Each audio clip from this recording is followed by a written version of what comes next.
ப்ரோவிட்டா ரொம்ப ஒரு முக்கியமான பொருள் அப்படின்னு நான் சொல்லுவேன். இன்றைய காலகட்டத்தில் நம்மளால் ஒரே நாளில் 5 வகையான கீரையோ இல்லை நிறைய சிறுதானியங்களோ இல்லை தானியங்கள், பழம் இது எல்லாமே எடுத்துக்க முடியாது. நேரம் இல்லாதது. 2வது அது எல்லாமே இப்போ கிடைச்சி பக்குவப்படுத்தி சாப்பிட்ற அந்த ஒரு பதம் அப்படின்றதுமே எல்லாருக்குமே ரொம்ப பரிச்சயம் கிடையாது. ஸோ இந்த ஒரு விஷயத்துக்காக தான் இந்த ப்ரோவிட்டா அப்படின்ற ஒரு சத்து மாவு. இதில் இருக்கக்கூடிய இந்த மாவை நம்ம கஞ்சியாக யூஸ் பண்ணி குடிக்கலாம், இல்லை நம்ம தோசை மாவோடு கலந்து தோசை ஊற்றிக்கலாம், இல்லை சப்பாத்தி மாவோடு கலந்து சப்பாத்தியாகவும் சுட்டு எடுத்துக்கலாம்.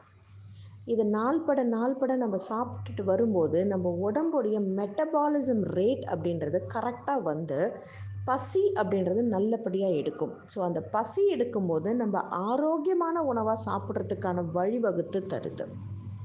எனக்கு வெயிட் கெயின் பண்ணணும் அப்படின்னு நினைக்கிறவங்க ஏதோ ஒரு ப்ராடக்டை எடுக்காமல், இல்லை வந்து எண்ணெய் பொருட்கள், நிறைய கொழுப்பு சத்து நிறைந்த பொருட்களை சாப்பிட்டு உடம்பை வந்து வெயிட் ஏறத்துக்கு பதிலாக இந்த சத்து மாவை ரெகுலராக அவங்க பாலில் விட்டு சாப்பிட்டுட்டு வரும்போது வெயிட் கெயின் அற்புதமாக நடக்கும்.